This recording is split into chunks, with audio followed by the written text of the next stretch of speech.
হাঁসের ডিম দিয়ে একটা চিতই পিঠা বানিয়ে দেন। হাঁসের ডিম দিয়ে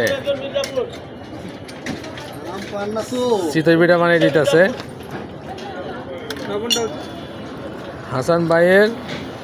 হাঁসের ডিম দিয়ে চিতই পিঠা সেই স্বাদ। এটা আমার কথা না, লোকে বলে নাকি। কি কি মেডিসিন দিতেছেন?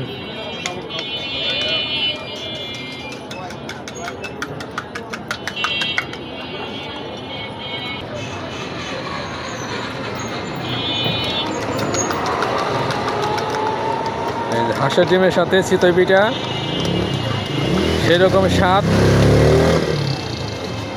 হাসান ভাইয়ের হাঁসের ডিমের চিতই পিঠা যদি খাইতে চান,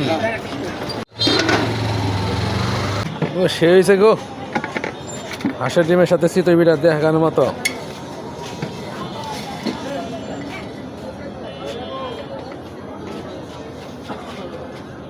হাঁসের ডিম দিয়ে চিতই পিঠা অনেকেই খায়, আমিও খাই, দেখি কেমন লাগে।